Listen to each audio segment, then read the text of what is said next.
And I've noticed that therapists, we work our asses off to become therapists. We get the degree, we get the license, and then we climb in this little box and we close the cage door of our little box. And we start acting, thinking, walking, and talking like therapists. But in the past 2 years, I've realized, holy cow, that license and title that I got eventually became my prison.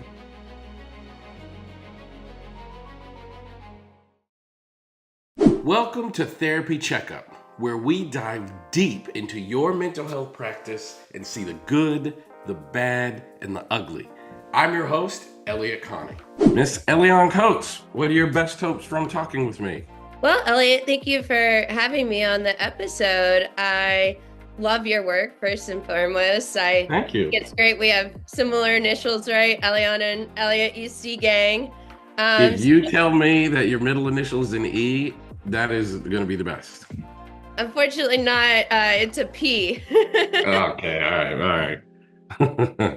All right. Well, we're still EC gang.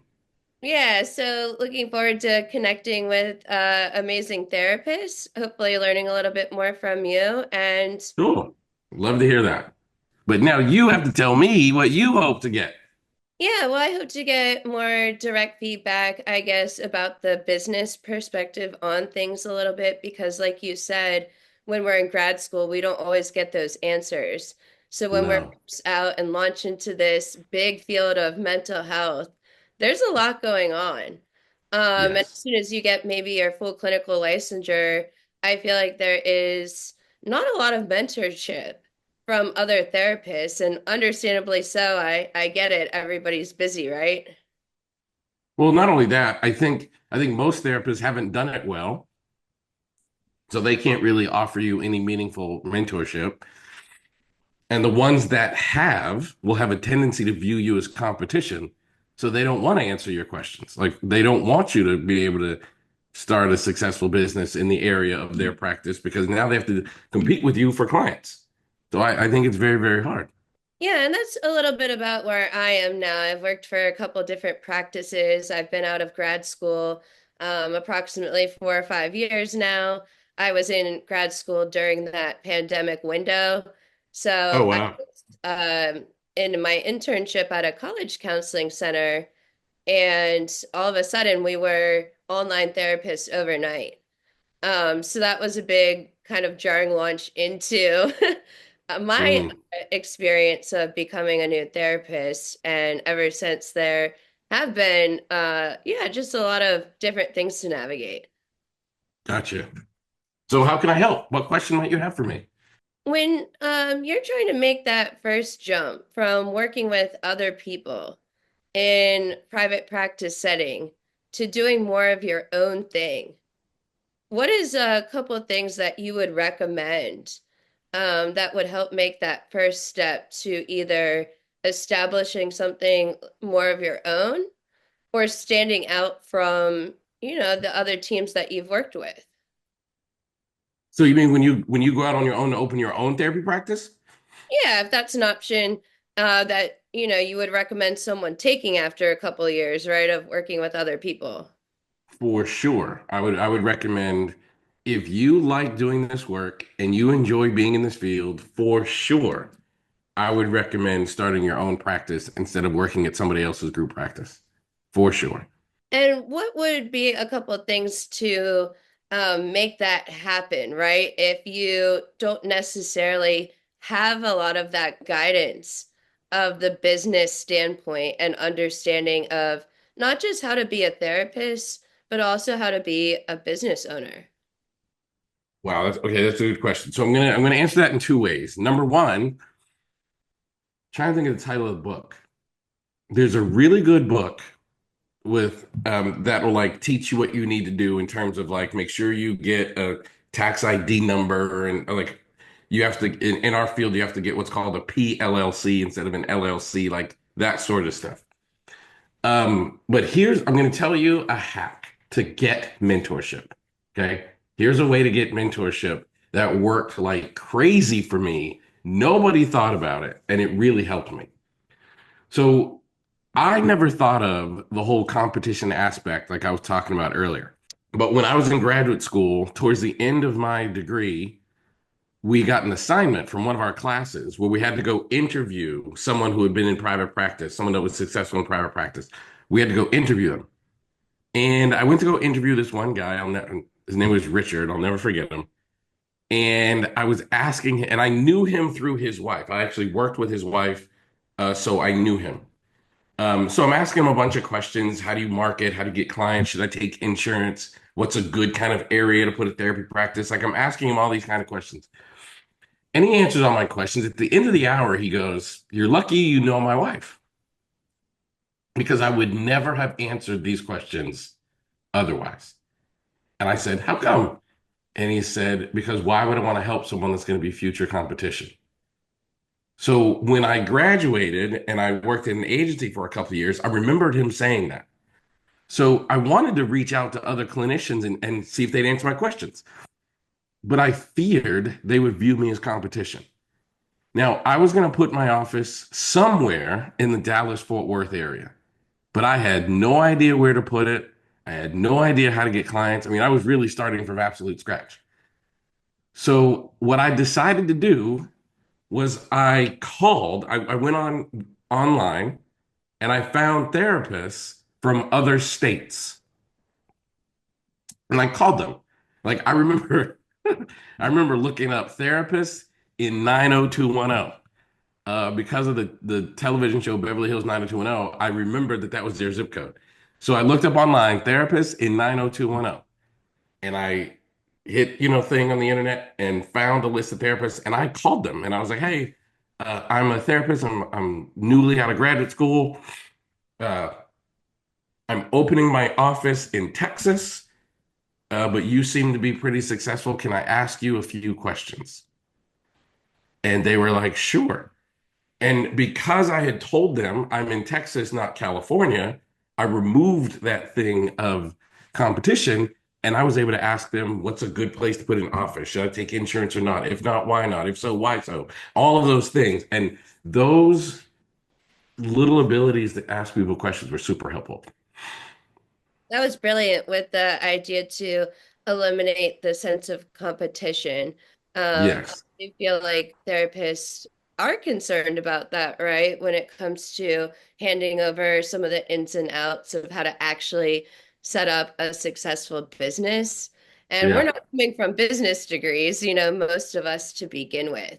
So Right. I think that in the business world, it's a challenge and learning to be a professional virtually for those years when otherwise I might have been more in an in-person setting.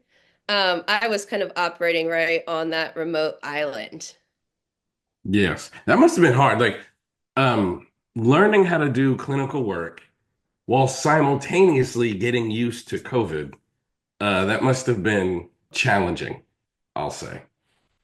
Yeah, well, I will say it felt like trauma counseling, right? Or crisis counseling kind of for Yeah. everybody in different ways. And you mentioned a great point with the different states. I am a therapist in Maryland, but I live very close to also DC, West Virginia, Virginia borders. So Right. when people disperse, we're sometimes often in different states. And I'm hoping with my future work as a therapist, and like I said, you've been a big inspiration to make an impact not just within one state. So I'm also hoping to ask the question of with state limitations, right? Having just a Maryland state license, what is the best way to start expanding impact outward beyond just connecting with therapists, maybe in my area, for example, just to build more of a greater, right?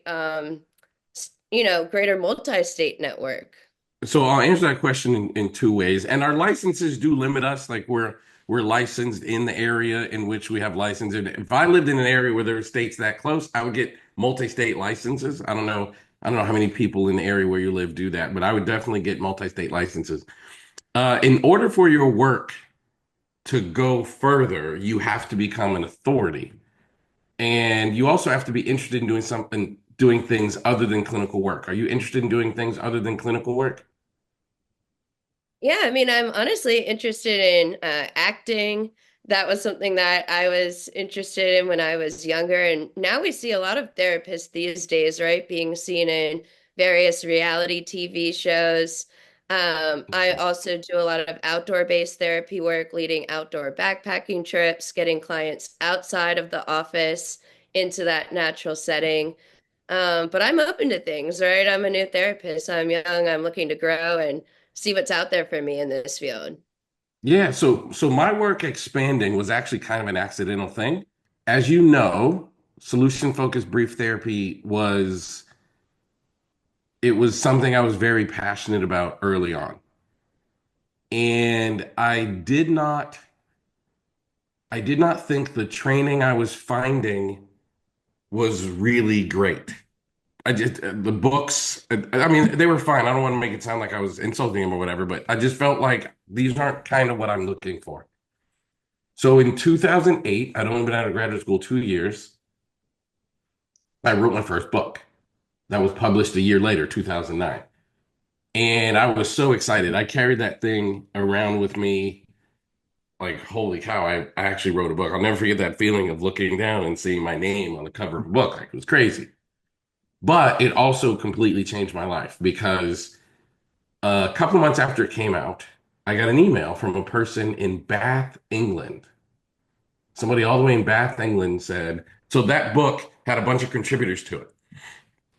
Technically, I'm the editor. Me and my co-editor, we were the editors, not the authors. So they submitted chapters and we edited them and compiled them and turned it into a book. I got that email from somebody in the Bath, UK, and they were like, "Your book is actually really popular here, and some of the contributing editors, authors, are from the UK. We're hosting a conference. Would you like to speak at that conference? Or I guess better, we'd like you to speak at that conference." Now, I had done some kind of local training up until that point, and I knew that was something I was interested in.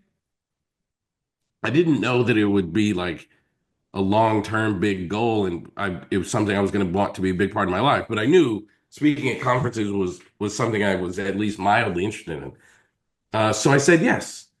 So that was a literal example of my work. All of a sudden, not only had it taken me out of my area, but it had taken me to a whole new country. And I'm not saying like go write a book, but I am saying find a way to become an authority, and writing a book is one of those ways. Building thousands of hundreds of thousands of followers on social media is another one of those ways. Building a YouTube channel with lots of subscribers and making really strong content about the things you're interested in is another one of those ways. But then you said something else that really sparked my interest, actually. And I hope that you and anybody watching or listening to this would really take in what I'm about to say. I think one of the things that I want people to do, but certainly therapists, is pursue your dreams. So if you want to go to Los Angeles, if you want to become an actor, you should go to Los Angeles and New York City and audition for things because it just takes one person to completely transform your life. Like the world is full of no's, right? The world is full of no, Eliane, we don't want you. No, Eliane, we don't need you. No, Eliane, you're not right for this. But the one time someone goes, oh my God, you're perfect for this, will completely change your life. And I've noticed that therapists, we work our asses off to become therapists. We get the degree, we get the license, and then we climb in this little box and we close the cage door of our little box. And we start acting, thinking, walking, and talking like therapists. I did it too, by the way. I'm not criticizing anybody. But in the past 2 years, I've realized, holy cow, that license and title that I got eventually became my prison. And I wanted to escape the prison. I wanted to remove myself from the bounds of that prison. And the only way to do that is to pursue your dreams, is to give yourself permission to like, yeah, I'm going to go to Los Angeles. I'm going to audition a few times, or I'm going to contact some talent agents and see what if there's anything I can do. Is one person will look at you and be like, you won't believe this, but we have a part that you would be perfect for. And I definitely want you to read for this part. So if you have these visions of like, I would love to be an actor, something I was really interested in as a child.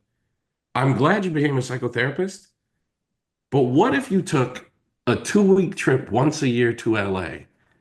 And it wasn't a vacation, you're not going to go to Disney World, but 2 weeks once a year, or even 2 weeks at two separate times of the year, or like 1 week here, 1 week there.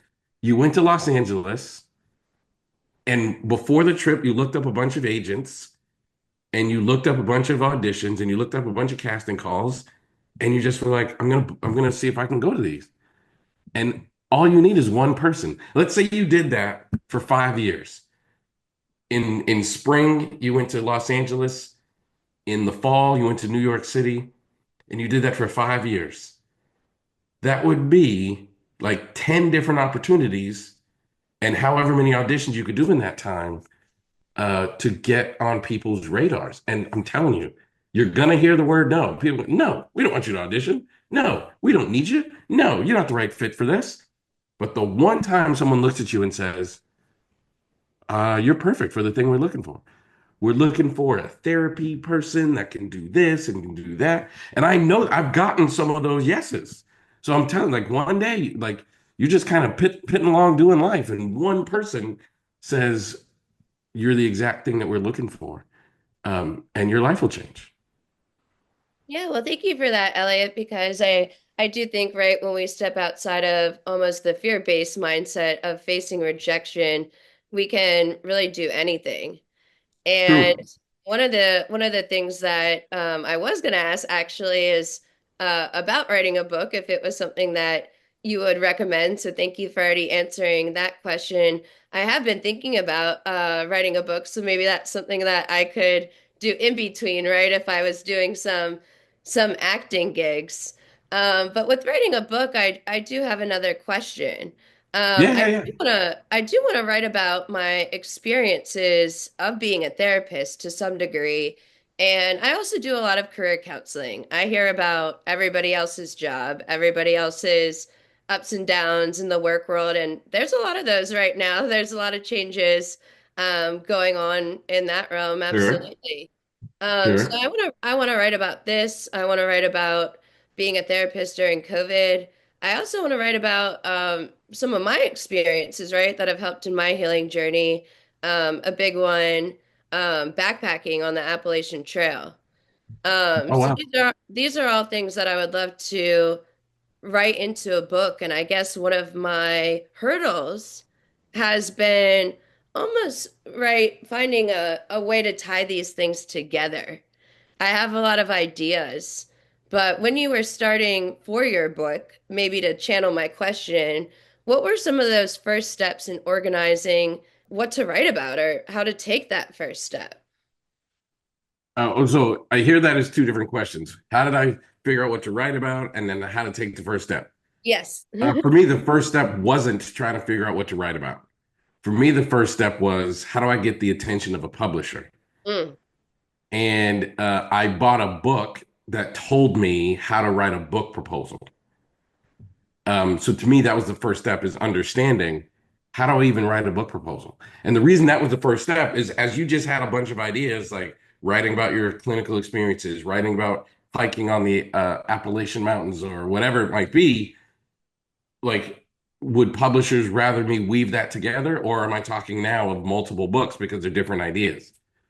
So I I bought the How to Write a Book Proposal book, and I realized, oh, I got to like one book, one idea kind of thing, and that was a pretty key thing for me. So I would say write a book about your adventures on the Appalachian Mountain Trail or whatever it was, and then write another book about your clinical experience, and just start. You know what I mean? Like I think people, especially clinicians, people are so used to being like graded high that they now have a fear or a sense of anxiety about not living up to some expectation of someone else. And I would say, get rid of that damn fear. That fear does not serve you well. That fear is not useful. that fear does not do anything, and just get started. Your when you get a publisher, the editor of that book will help you clean up the writing. Your job is just to tell the story. And if you're not great at writing, and if you, like me, I struggle with dyslexia. The first rough draft I would send to my editor for that first book had all kinds of like elementary grade school level of mistakes, but they cleaned it up, like, because that's their job. My job was to tell the story. So just get started, and the publisher is going to help you write an amazing book. And with starting with a book too, I do have my master's degree in counseling. I've now been counseling and building my confidence. I got my full clinical licensure. I've been trying to decide if it is a good idea to pursue maybe the PhD route now or not. I know to become a clinical supervisor in counseling, you don't necessarily have to take this route. You So don't have to at all, not necessarily. You don't have to do it at all. You don't need it at all to do that. yeah, so for writing a book, do you think that would add to the credibility to do the PhD track first, or No, not so much? no. Writing, like having a PhD doesn't matter at all.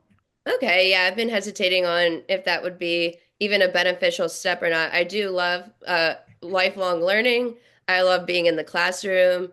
I would love to help educate other counselors.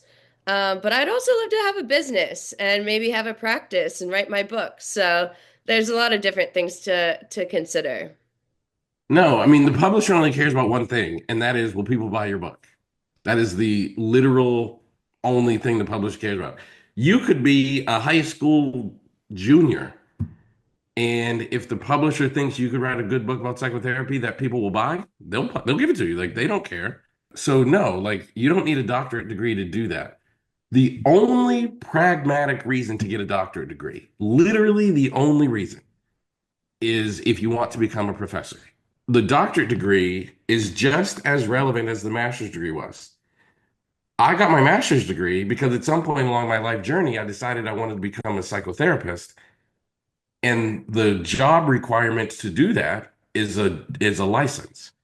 The only way to get the license, because and I looked this up before I did it, the only way to sit for a license is I have to have a master's degree. So that's why I went. The job requirement for something with a doctorate degree is a university professor. There's almost nothing else in our field you can't do other than be a university professor. And I think we have to remember that. Like, so anything you want to accomplish, you can accomplish without a doctorate degree, except you cannot become a university professor. Okay, well, that's really helpful to hear too, because that is just one specific job role, right? And there is so many other things that we're open and able to do as a psychotherapist already. And all the therapists that you were talking about seeing on reality shows, like all of those therapists, and I know multiple of them personally, they all have made themselves available to the entertainment world in some way or another. Like, it's very rare that the entertainment world, like, you're not going to go to Starbucks and the person ordering their drink in front of you is a, major player in the entertainment world. They're going to look at you and go, "Oh my gosh, I want to put you in a TV show." Like, that's not how it happens. You have to do something to make yourself available to the entertainment world. And luckily, we live in a space where that something is can be very much in your control, like building a YouTube platform or building an Instagram platform or some other social media platform. Like, that's something that you're doing can 100% be something that is within your control. You just have to be willing to do it. You have to be willing to do the work. You have to be willing to put in the effort. You have to be willing to make that happen. And if you are, it can be something that is wildly successful for you. Yeah, and I guess some of those things, right, take time. And when you have kind of the balancing of a business, a caseload, social media, I'm guessing time management, of course, becomes a big piece of that, right? But also having a team. No, no, man, fuck that. No, forget worrying about time and balance and all that stuff. I built a YouTube series, and I want to be clear here. It did not become one of those things with millions of followers, millions of views. I was just really passionate about solution focused brief therapy. One day I was sitting in my office and I asked myself, there was this new thing called YouTube. I'm old enough to remember when YouTube was like a new thing. And I went on YouTube and I asked myself, if someone goes on YouTube and they search for solution focused brief therapy, what will they find? So I did that. I went to YouTube, I looked up solution focused brief therapy, and what I saw appalled me.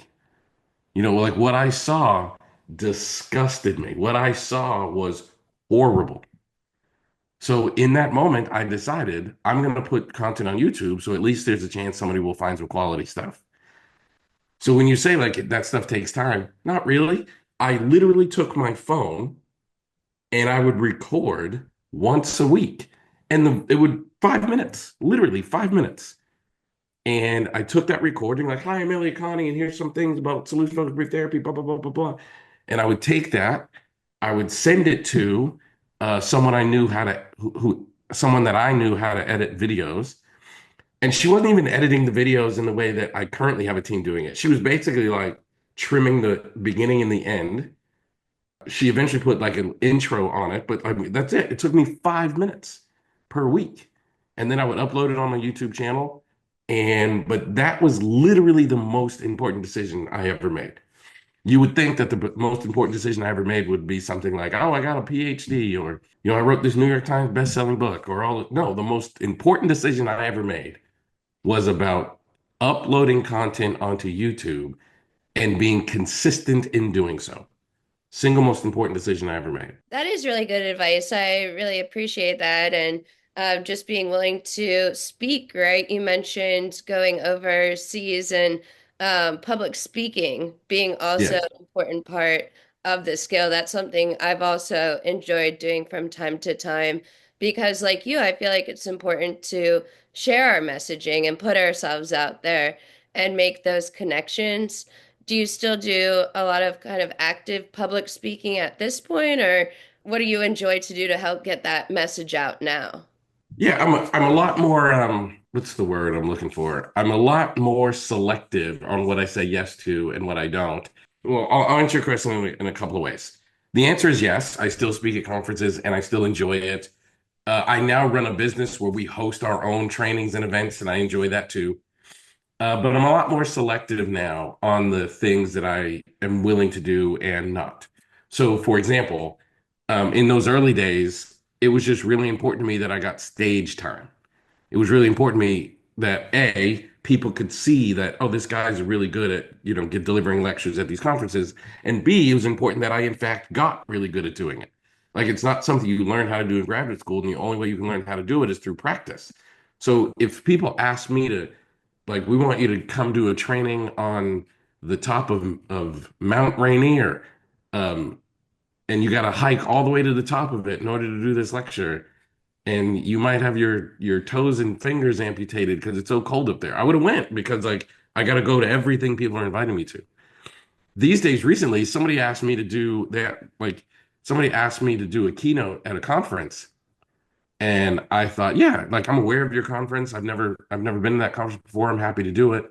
And then they said, we require all of the people that are going to be at this conference, even the lecturers, to register for the conference and to pay their own travel. And this conference was going to be in Europe. And I thought, why? That's a weird thing. Why are you doing that? And they said, because we want to give all attendees of the conference, we want them to have the same experience from being here. And I was like, but that's not the same experience because I'm coming there to do work and I have such a large name in this field. People are going to come to watch me speak once they know I'm going to be there. The the average attendee, like they're not working and they don't have a big enough name that people are going to come and watch them. Like it doesn't seem fair. So after some back and forth with that person, I decided I don't want to go to that conference. And 15 years ago, I never would have made that decision. These days you have to pay me a certain amount to come to conferences, but even in situations that I really am believing in, I'll still kind of waive that fee and go and do it. But I'm so much more selective now because I can afford to be. I have a really cool life and some really cool projects, And anytime someone asks you to like fly over here to do a thing, they're kind of pulling you out of your life and they're pulling you away from your projects to go over here and do that thing. And I'm now just really careful. Like, no, I don't want to leave my life to go do that. The whole reason that people have to pay you, well, there are a couple of reasons. Number one is you're making money off of my name. Like once you put on your website, on your social media, like the keynote presenter is Elliott, I have such a big brand in this field that people are going to go, oh, I want to watch him present, and they're going to show up. So that's number one. Number two, you're asking me to stop working on certain professional projects to come to your event and to do a lecture. So you have to pay me to not work on my own stuff. And number three, you're asking me to get out of my own bed and get out of my own home and for a period of time get out of my comfort zone and go do a thing. So now I get to be really selective of like, do I want to go do, is that thing worth getting out of my own bed? Is that thing worth, um, getting out of my own car? Yeah, and I do think that's part of right setting boundaries as you've grown as a professional. Right. And also, kind of tailoring your own lifestyle to a way that feels healthy for you. Now, you mentioned the word brand, I think at one point, and kind of building a brand, which is something I've been thinking about more since we are in the social media, digital content days. And I would say I'm a light social media user, but was never a big content creator myself. Now I'm willing to work on that more and learn that more and build a brand. Now, what I don't have necessarily at this point is something super specific, such as solution focused brief therapy myself. So when it comes to kind of building a brand and whether it's coining something or putting out ideas, how important do you think it is to have a specific niche and knowledge in something versus just authentically, for example, writing a, you know, autobiography or a memoir and sharing your story? I don't, these days, I don't really view them as that separate, to be Hmm. very honest. You don't know it yet, but you're already, everybody is a brand. Hmm. And a brand is simply when you see my content, what do you think? And even if you're a light user and you just post things on your Facebook, you're like the people who follow you or the people who you're friends with on Facebook will be like, oh, that's Eliane. She only posts when she's hiking. Like, and that's a brand. You know what I mean? So like being intentional about your brand is a very, very different thing.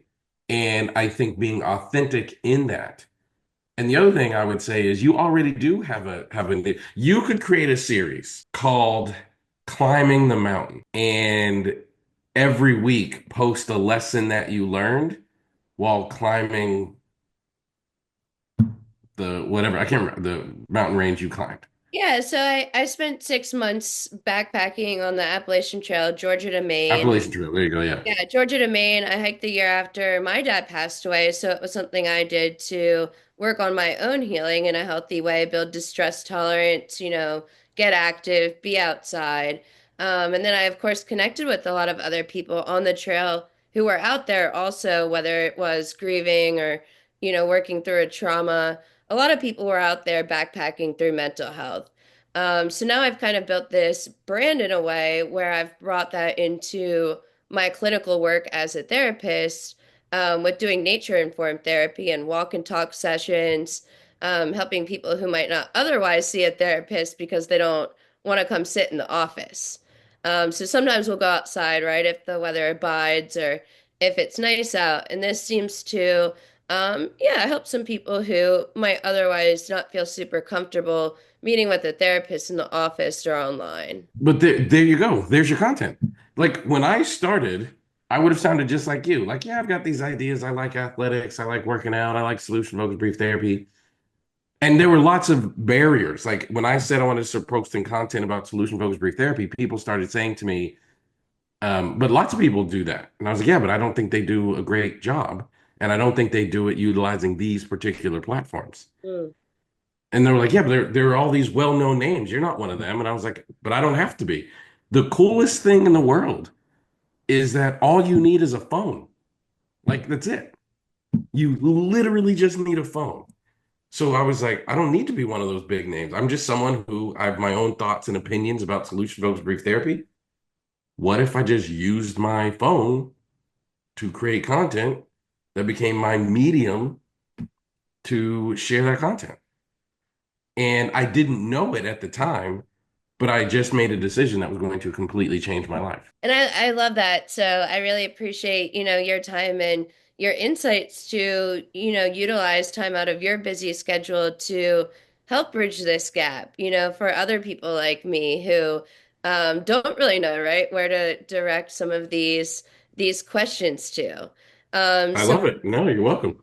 yeah, so I don't know exactly what inspired this, but I'm really grateful and just excited to try and hopefully implement some of these things, whether it be writing a book or working more on social media. I will say that time period when I was actually backpacking on the trail was uh, the height of my social media fame. Lots of people were engaged in the journey, but that was for 6 months. So to kind of carry that right past that immediate experience, yeah, I would like to tap back in and find a more creative angle. I see people all the time, and they're the kinds of people that almost never post on Facebook or Instagram or whatever the platform. And then they take their family on a vacation to Disney World, and then they post 1,000 pictures in that during that trip. Like if I put it on a graph, it's like we never post, and then boom, bunch of posting, and then we get back home and never post again. And the reason that is because most people don't view themselves as worthy of telling a story until they're doing something that they feel is extraordinary. So like you, it's like, I don't have anything really to post, but then I'm on this trail. Now I got a lot of stuff to post, but now I'm back home and I don't have a lot of stuff to post anymore. The thing I want you to start thinking about is your life is the adventure worth posting. So like post your like parts of your daily experience because there are people that would be inspired. So let's say you had a video series about grief and you just literally posted a picture like, I didn't feel like eating today, but here's the lunch I made. There are certain people going to see that and be like, this is an inspiring woman because I know what it's like to be so grief stricken that you just go a whole day without eating or getting out of bed or taking a shower or anything else. And so I want you to think creatively and realizing that my life is the adventure that people want to hear about. And do you feel like having a lot of people, right, kind of close to these snippets of your life ever feels overwhelming as you've gotten Yes. bigger and bigger? And Yes. what strategies do you put in place to manage that for yourself? So there are certain things I don't talk about on social media.